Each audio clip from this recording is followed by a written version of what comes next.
Hello, everybody, and welcome to the Traumaplicity CM podcast with your host, Dr. Amanda Helman.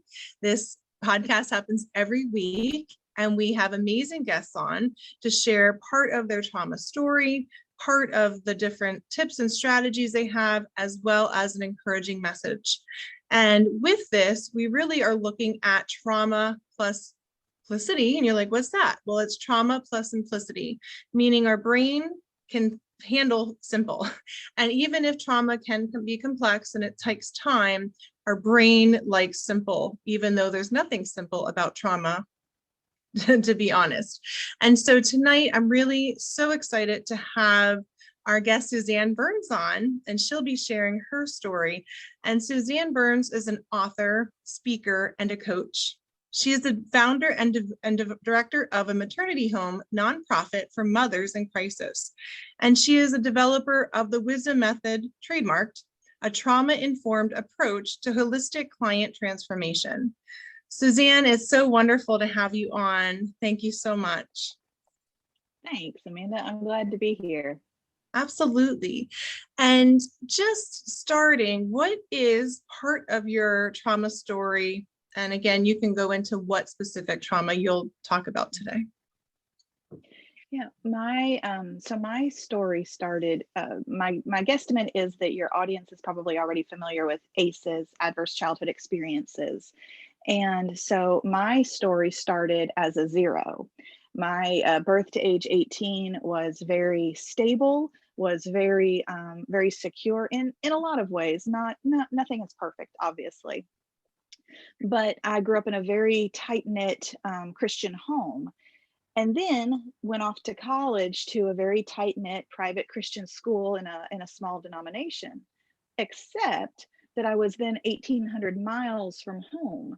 And so, I didn't know that my roots weren't very deep.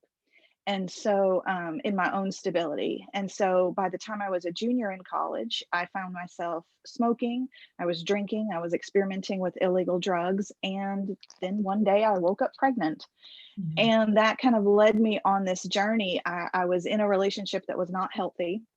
And then we got married because, of course, that's what you do as a young Christian who gets pregnant out of wedlock. And it was as disastrous a marriage as it was a dating relationship.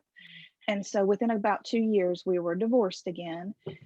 And I went from an ACE score of 0 prior to meeting this young man to an ACE score of 7 by the time we divorced. And that really became the catalyst for the ministry that I now run, because I experienced a lot of the things that the women that I now serve do. Although, although really I was, it was such a much smaller percentage of my life. My story pales in comparison to many of their stories, but nevertheless, I can relate. That's a powerful story. And thank you, Suzanne, for sharing your background. So you grew up in faith and the Christian background, go to school, learn some new things, and get in relationships that perhaps you didn't even realize or expect would be the way that it turned out, and even having that unhealthy relationships. And I know you talked about the ACE, adverse childhood experiences, and that can range for different people. Some of the audience, if in case you're tuning in, you're not sure, and Suzanne really did a good job of explaining a lot of that, but really looking at then that 0 to 7, and you're saying, wow, then having to go through all the aftermath of trauma and really going and doing that.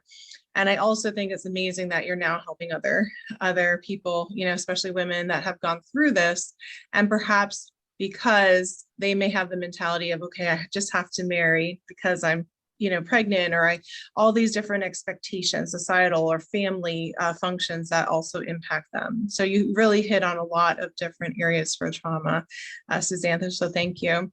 So in your journey, what were 3 to 5 different things that you did to help you navigate this journey? Now you have this 7 high level trauma.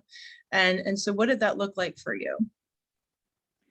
Well, for me, the healing process was really spending a lot of time in scripture, in prayer, and in when I left my first husband, because I am remarried.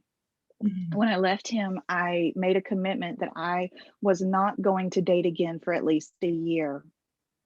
I knew I felt like the frog in the frying pan, that old analogy of just the water turning up slightly warmer and warmer until soon the frog is boiling.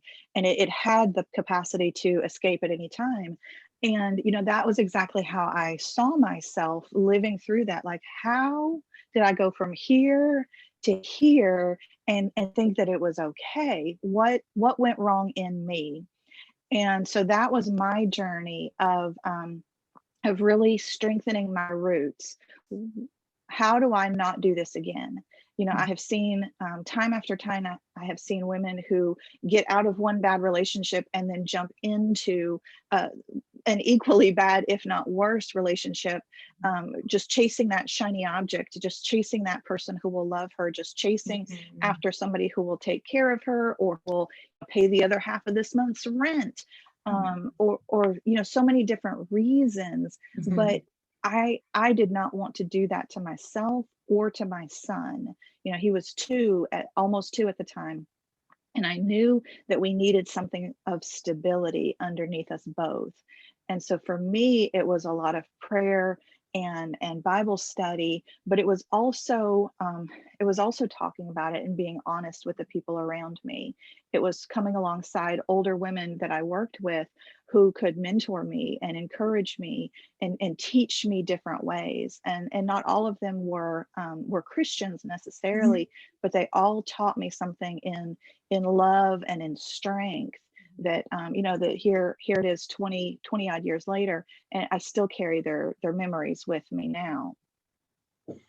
That's really powerful. I love that you shared a lot of very practical things that helped you. And the first thing you talked about was for your faith. You went back to your roots of your faith. You went to scripture, prayer, and then Bible study. And you had people and even women that you said 20 years later, perhaps from there, and other settings that were helpful and supportive. And that's a huge part, is finding support. That's what you did, whether it be at work, like you mentioned, or other places of women of faith or not of faith, but women who are in your journey.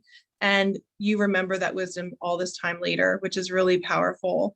And then you also shared about the importance of you saying, yeah, I didn't want to continue those roots to get love somewhere else, which again, you had that awareness, and you were starting to say, well, what drew me to these, to this person, or what was going on with that, and figuring out the reason. So I think that's really important, and really some practical things. So in the audience, if there's anybody out there that's going through this, hopefully, whether you're of the faith or not, that there's some of these areas, especially mentors and having people in your life that will be supportive. It seems like Suzanne was important for you.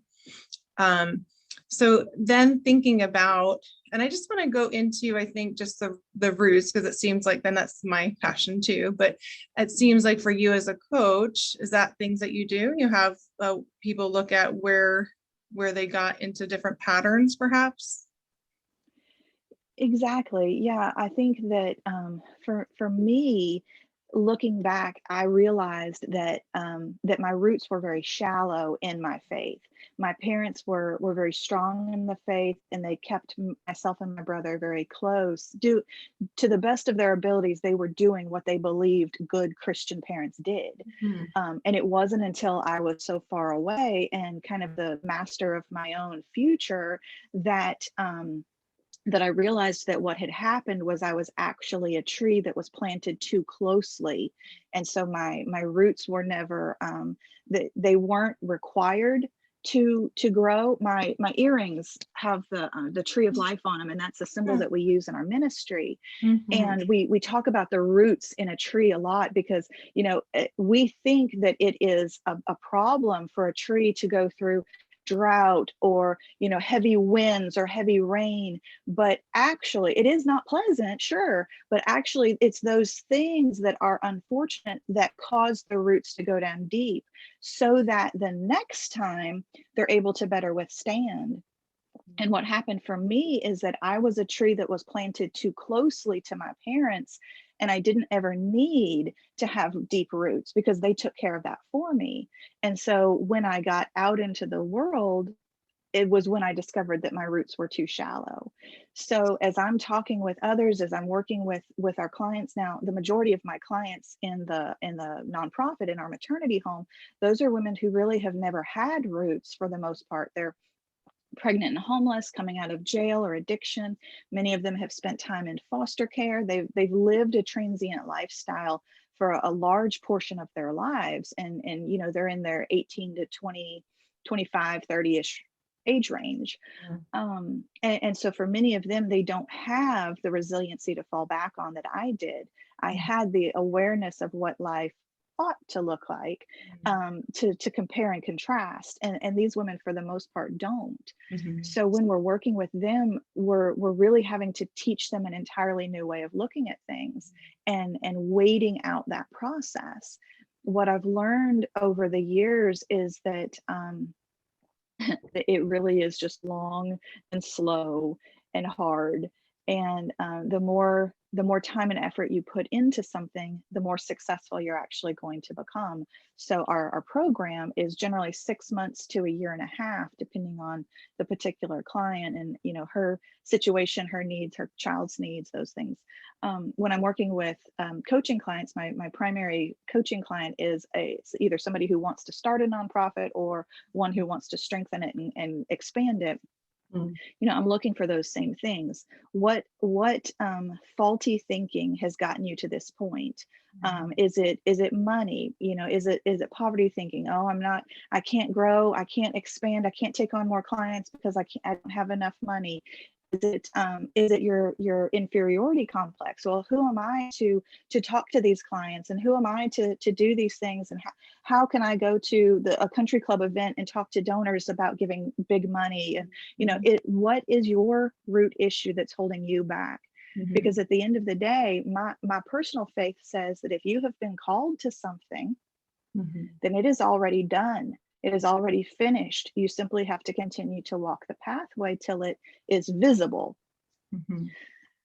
And so if that's the case, and of course the vast majority of my clients are faith-based, but if that's the case, then why are we worrying about this? Let's figure out how to heal. Let's figure out how to find the root of this issue in you.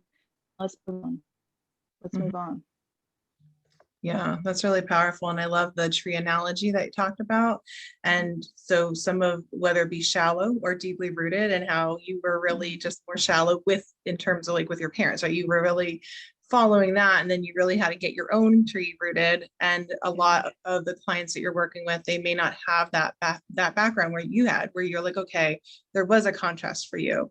And I think that's powerful because that speaks to different traumas or different things that people have happened, and you have that experience with both, and also just the different things that you do to help people get to those roots, which is really critical. And of course, I'm interested in that too, because I love that. I think it's important work. So thank you.